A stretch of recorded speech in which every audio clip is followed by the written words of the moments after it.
네, 오늘 말씀은 미가서 5장 2절부터 5절까지 말씀을 가지고 함께 은혜를 나누도록 하겠습니다. 여러분들은 살면서 기적을 경험해 보신 적이 있으십니까? 혹은 기적이라고 할 만한 것들이 만약에 여러분의 삶 가운데 없다면 성경 가운데 이 성경 속에는 과연 어떠한 기적이 있는지 한번 생각해 보시길 바랍니다.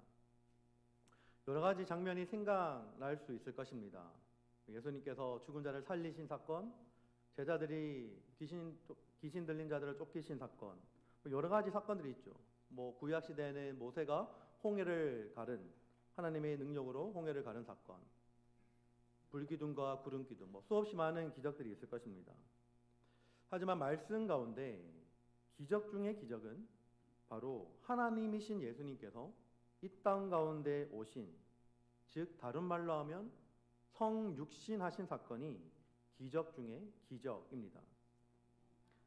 여러분, 미가 선지자는 이미 예수님께서 오시기 전 700년 전에 메시아가 이 땅 가운데 오실 일을 예언하고 있습니다. 마태복음 2장 말씀해 보시면 미가 선지자의 예언이 이루어지게 된 것을 보게 됩니다. 마태복음 2장 4절부터 6절까지 보시면 이렇게 기록합니다. 왕이 모든 대제사장과 백성의 서기관들을 모아 그리스도가 어디서 나겠느냐 물으니 이르되 유대 베들레헴이오니 이는 선지자로 이렇게 기록된 바 또 유대 땅 베들레헴아 너는 유대 고을 중에서 가장 작지 아니하도다. 내게서 한 다스리는 자가 나와서 내 백성 이스라엘의 목자가 되리라 하였음이니이다 라고 기록하죠. 여러분, 700년이 지나서 대제사장들과 서기관들이 인용한 이 마태복음 2장의 말씀이 바로 미가서 오늘의 말씀인 것입니다. 원래 요셉과 마리아는 나사렛이라는 동네에 살고 있었죠. 하지만 마리아가 예수님을 성령으로 잉태했을 때 때마침 로마 황제가 인구 조사를 실시해서 오늘날로 말하면 요셉과 마리아가 베들레헴 동사무소에 주민 등록하기 위해서 갔다가 거기에서 예수님을 낳게 된 것이죠. 미가 선지자의 예언대로 이스라엘을 다스릴 자가 베들레헴에서 태어나셨습니다. 여러분, 오늘 미가서가 쓰여진 이 5장 그리고 미가서 전체의 상황이 굉장히 밝고 좋았던 것이 아니라 굉장히 어두운 시대 가운데 쓰였다라는 것을 우리는 알아야 합니다. 5장 1절 말씀에 이것을 잘 보여주죠. 5장 1절 말씀에 딸 군대여 너는 때를 모을지어다. 그들이 우리를 애워쌌으니 막대기로 이스라엘 재판자의 뺨을 치리로다 라고 기록합니다. 여러분, 이것은 무엇을 뜻합니까? 이스라엘의 왕이라 할지라도 주변 나라가 쳐들어와서 뺨을 때릴 때에 그 뺨 때리는 것을 피할 수 없다라는 것이죠. 미가 선지자가 활동하던 당시 남유다뿐만 아니라 북쪽 이스라엘은 외부적인 전쟁에 집중하느라 이제 내부적인 그 썩어 들어가는 부패에 집중하지를 못했습니다. 아수르의 세력이 점점 커지고 점점 아수르가 남쪽으로 내려오는 가운데 남유다는 이제 북쪽 이스라엘과 아람 동맹국과 싸움을 벌였고 이 상황에서 남유다의 왕인 아하스 왕은 스스로를 가리켜서 내가 아수르의 아들이자 신하입니다 라고 해서 도와줄 것을 부탁을 하죠.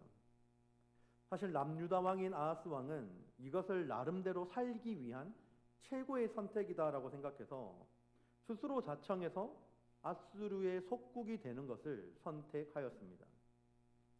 이런 외부적인 상황 때문에 이스라엘 내부에서는 사회적이고 종교적인 타락이 공공연하게 일어났습니다. 서로가 서로를 미워하고 그리고 서로가 서로를 이용하고 착취하고 약자들은 강자들에 의해 인생이 짓밟혀 나갔습니다. 하나님을 예배하고 하나님을 두려워하는 모습은 전혀 없었고 종교 지도자들도 타락했고 성전은 문을 닫았습니다. 신실한 자들이 정말로 살아남기 힘든 어려운 시대였고 어떻게 그들이 살아내야 할지 하나님을 신실하게 믿는 자들이 대체 어떻게 이런 세상 가운데 살아가야 될지를 고민하고 방황했던 시기였습니다. 이런 시기에 미가 선지자는 묵묵하게 그리고 담대하게 사람들 앞에 나와서 하나님의 말씀을 선포했던 것이죠. 이렇게 외적으로 안쪽으로 치욕적이고 슬픈 상황이 미가 선지자의 시대에 차고 넘쳤습니다. 그런데 미가 선지자는 그럼에도 불구하고 그런 상황 가운데서도 희망을 가질 수 있는 이유를 오늘 본문 말씀 시작인 2절 말씀에서 이렇게 고백합니다. 함께 읽어볼까요?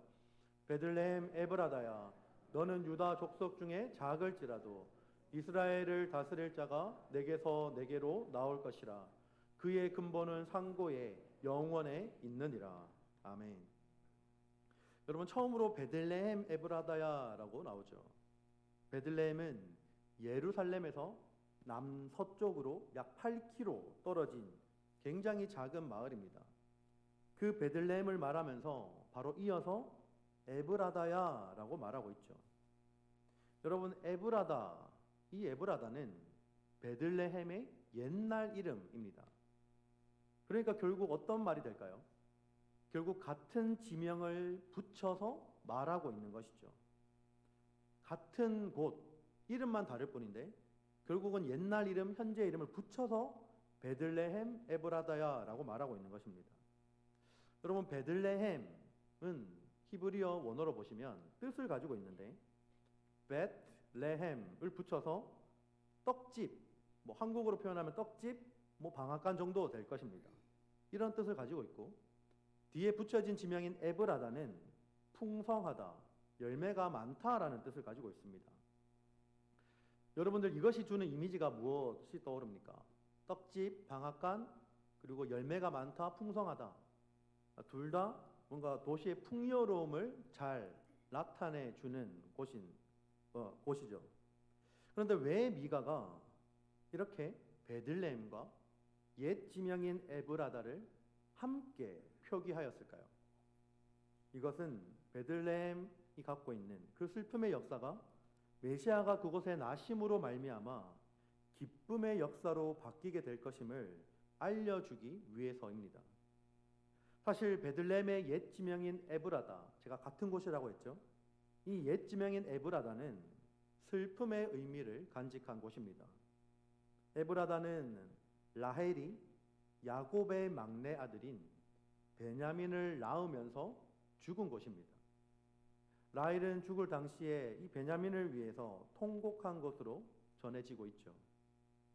이 이후에 이 에브라다는 이스라엘 백성들에게 슬픔을 상징하는 말이 되었습니다. 그런데 이러한 에브라다에서 인류의 구원자인 메시아가 나시게 될 것임이 예언되고 있는 것이죠. 곧 죽음을 슬퍼하던 그런 통곡의 땅인 에브라다가 이제 영원한 생명을 주실 메시아께서 오시는 축복된 땅이 된 것입니다. 이에 미가 선지자는 베들레헴을 그저 베들레헴아라고 하지 않고 그 옛 지명을 붙여서 베들레헴 에브라다야라고 표기하고 있는 것이죠. 이 베들레헴 에브라다에서 이스라엘을 다스릴 자가 내게서 내게로 올 것이고 그의 근본은 상고에 영원에 있다라고 말씀하고 있습니다. 이스라엘을 다스릴 자, 이 표현은 결국 이스라엘을 구원하기 위해서 오시는 메시아를 가리키는 표현입니다. 그런데 이 메시아 되신 예수님께서 그의 근본은 상고에 그리고 영원에 있다라고 말합니다. 오늘 말씀 2절에서 앞부분은 베들레헴 에브라다야라고 하는 이 부분은 이스라엘을 구원하러 오실 메시아의 탄생과 관련해서 장소적인 배경을 우리 가운데 알려주고 있다면, 이제 뒷부분, 2절 뒷부분에서는 메시아가 탄생 이전에 태초부터 존재했다라는 것을 우리에게 알려주고 있습니다. 말씀 가운데 근본이라는 단어가 나오죠. 그의 근본은 상고에 영원에 있다. 여러분, 이 근본이라는 단어가 사실상 의미로 본다면 기원이라는 의미를 가지고 있습니다. 근데 이 의미로 쓰인 것은 구약 성경 전체에서 오늘 미가서 5장 2절의 본문이 유일하게 기원이라는 의미로 이 한 곳에서만 쓰입니다. 그러니까 결국 메시아 되신 예수님께의 기원이 그 오리지널리티가 과연 어디에서부터 시작되었는가라는 질문에 오늘 말씀은 이렇게 대답을 합니다.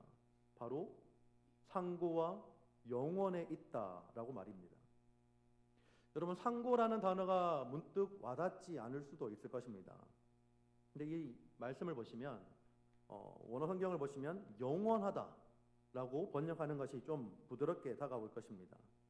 그러니까 결국 메시아 되신 예수 그리스도는 하나님의 본체시며 그 근본, 즉 기원이 단순하게 몇천 년 전 혹은 오래되었다라고 설명할 수 없는 분이다라는 것이죠.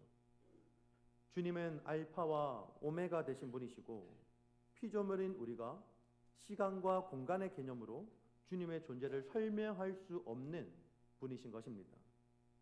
요한복음 1장 1절 말씀에 이렇게 기록합니다. 태초에 말씀이 계시니라. 이 말씀이 하나님과 함께 계셨으니 이 말씀은 곧 하나님이시니라. 아멘. 여러분, 태초에 말씀이 있었고 이 말씀이 하나님이신데 메시아이신 예수님께서는 그의 근본 본체는 하나님이시죠. 그러니까 결국은 예수님께서 태초부터 계신 것입니다. 여러분, 태초부터 계신 예수님께서 이 땅 가운데 오신 것, 인간의 몸으로 오신 것을, 말씀이신 예수님께서 인간의 몸으로 오신 것을 무엇이라고 표현하나요? 세 단어로, 세 글자로. 네, 정답이 여기서 들립니다. 바로 성육신이라고 하죠. 영어로는 인카네이션이라고 합니다. 말씀이신 하나님과 근본적으로 하나이신 예수님께서 이 땅 가운데 인간의 몸을 입고 오신 것을 기념하는 것이 바로 성탄절이죠. 영원 전부터 계신 하나님이신 예수님께서 이 땅에 오신 것이 얼마나 큰 의미를 담고 있을까요? 우리 아까 성가대가 찬양했는데 예수님 탄생을 축하하면서 찬양하는 그런 찬양의 가사였습니다. 참 이 시기적절한 선곡을 하신 것 같습니다. 네. 그런데 여러분, 예수님께서 이 땅 가운데 오신 것, 결국 성육신 하신 것이 나와 대체 무슨 상관이 있습니까? 한번 이런 생각을 해보신 적이 없나요? 성탄절이 다가와서 우리의 마음이 들뜨고 기쁘고 감사할 수 있는데, 근데 과연 예수님께서 이 땅에 오신 것이 과연 나와 무슨 상관이 있나? 그래서 왜? 대체 뭐가? 라고 질문을 던져볼 수 있는 것이죠. 왜 굳이 예수님께서 수고스럽게 인간의 몸을 입고 이 땅 가운데 오셔야 했습니까? 여러분, 바로 이런 질문을 드리면 머릿속으로 떠오르는 굉장히 많이 들어서 알고 있는 우리가 답을 아마 할 수 있을 것입니다. 나의 죄를 위해서, 그리고 우리를 구원하기 위해서요 라고 답할 수 있을 것입니다. 물론 맞습니다.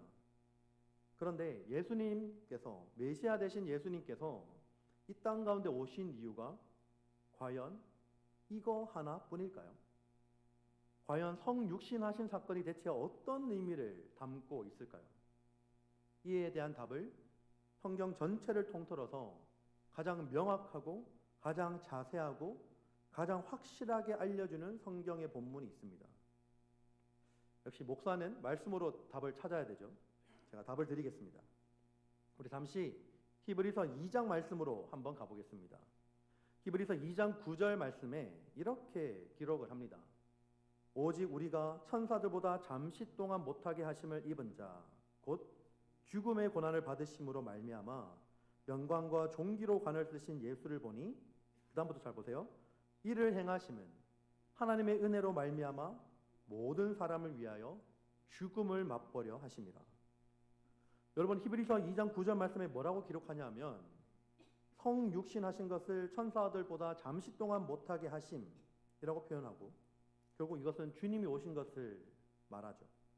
근데 이것을 행하심은 모든 사람을 위하여 뭐라고 기록합니까?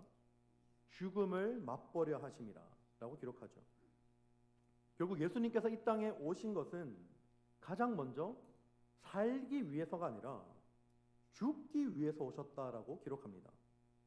그 다음 성육신하신 의미가 왜 성육신하신 것인지 그 다음 이유를 한번 보겠습니다. 히브리서 2장 14절 말씀에 이렇게 기록합니다.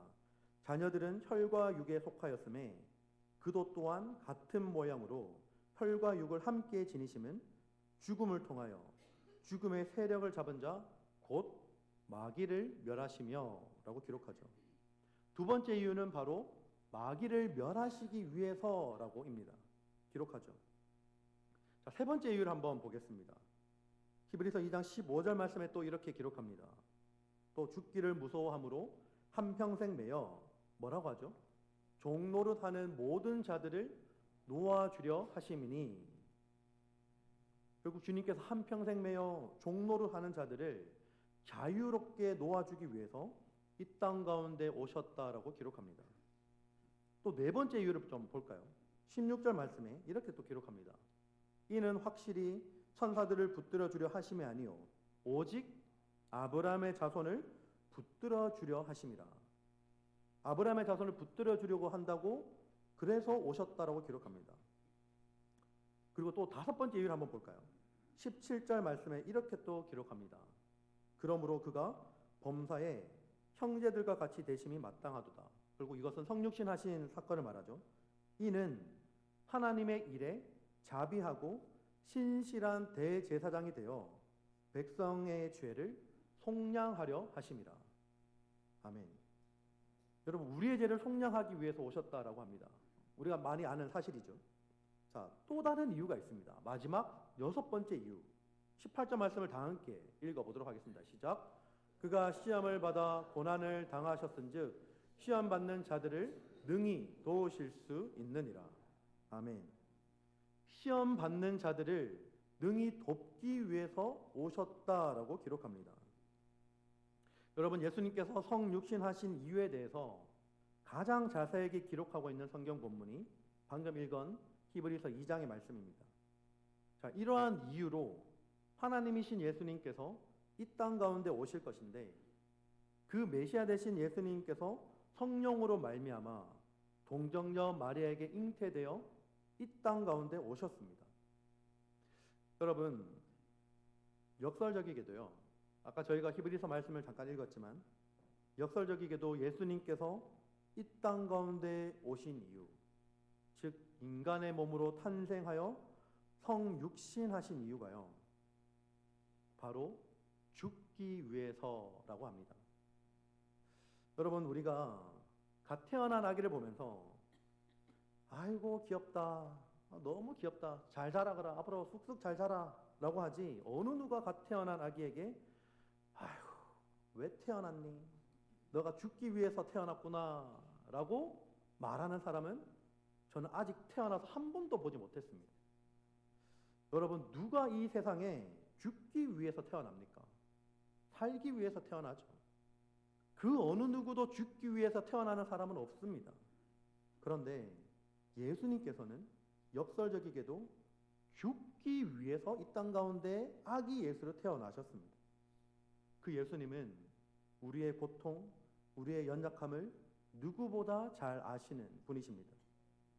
여러분, 예수님께서 십자가에서 못 박히실 때 하나님의 아들답게, 하나님답게, 온 세상을 구원할 메시아답게 죽으셨나요? 죽기 위해서 태어나셔서 십자가에서 죽기까지 주님이 이 땅 가운데 보여주신 모습은 정말로 유일한 신, 고통도 모르고 강력한 온 세상의 왕답게, 하나님답게 그렇게 살다 가셨나요? 여러분, 죄송하지만 주님은 그런 모습으로 이 땅 가운데 살다 가지 않으셨습니다. 예수님께서 십자가에 죽기 전날 밤 겟세마네 동산에서의 기도를 한번 보시길 바랍니다. 주님께서 뭐라고 그날 죽기 전날 기도하셨나요? 만약에 우리가 방금 말한 것처럼 예수님께서 죽기 위해 이 땅 가운데 오셔서 진짜 이제 죽을 날이 다가왔습니다. 하루가 다가왔죠. 이제 다음 날이면 이 땅 가운데 오신 예수님의 목적이 이루어집니다. 십자가에 달려 죽으시는 것이죠. 자, 이제 드디어 죽기 전날 마지막 기도, 그래서 만약에 예수님께서 이렇게 기도하셨다라면 한번 생각해 보시기 바랍니다. 하나님, 제가 드디어 내일 죽습니다. 온 인류를 구원하기 위해서 하나님인 내가, 창세 전부터 존재했던 내가 이 인간들을 위해서 드디어 죽게 됩니다. 죽을 때의 모습도 폼나게 하나님의 아들답게 온 인류의 구원자답게 깔끔하게 죽게 해 주십시오. 뭐 이렇게 기도했으면 조금 더 정말 신처럼 보였지 않을까요? 조금 더 사람들에게 칭송을 받으며 역시 예수님의 기도는 우리와 달라 라고 이런 소리를 들었을 수도 있을 것입니다. 그런데 죽기 전날 밤 예수님의 기도를 한번 보시길 바랍니다. 마가복음 14장으로 한번 가봅시다.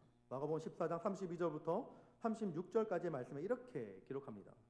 그들이 겟세마네라 하는 곳에 이름에 예수께서 제자들에게 이르시되 내가 기도할 동안에 너희는 여기 앉아 있으라 하시고 베드로와 야고보와 요한을 데리고 가실새 심히 놀라시며 슬퍼하사 말씀하시되 내 마음이 심히 고민하여 죽게 되었으니 너희는 여기 머물러 깨어 있으라 하시고 조금 나아가사 땅에 엎드려 될 수 있는 대로 이때가 자기에게서 지나가기를 구하여 이르시되 아빠 아버지여 아버지께서는 모든 것이 가능하오니 이 잔을 내게서 옮기시옵소서.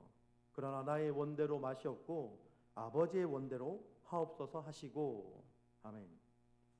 여러분 방금 읽어 보셨습니다. 우리가 기대했던 예수님의 기도와 지금 말씀 가운데 기록된 기도와 같습니까? 예수님도 인간의 몸으로 죽음의 고통에서 자유로울 수 없었습니다. 십자가의 고통을 생각만 해도 힘들어서 놀라고 슬퍼하시며 기도하셨습니다.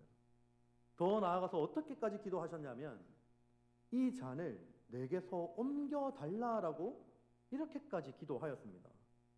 말이 됩니까?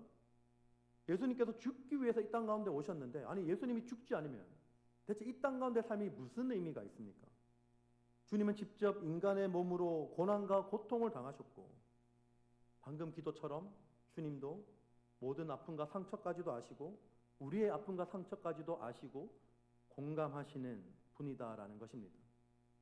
그런데 주님이 우리의 아픔과 고통에 그 죽음의 고통에 우리가 살아가면서 겪는 그 모든 고통에 공감하시는 것으로 끝나는 것이 아니라 오늘 미가서 말씀에서는 무엇이라고 말합니까?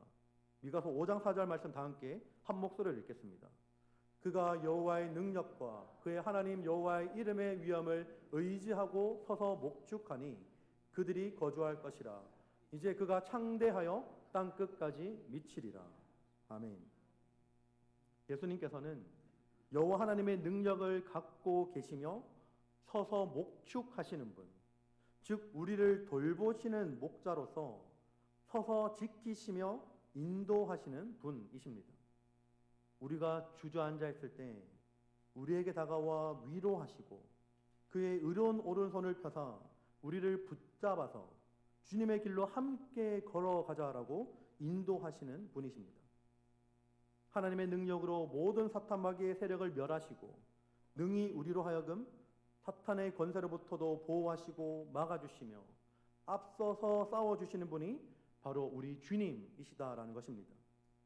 그 주님의 능력은 그 메시아 되신 예수 그리스도의 능력은 단지 그 이스라엘 백성들이나 그 영토에만 미치는 것이 아니라 창대하여서 땅 끝까지 미친다라고 기록합니다.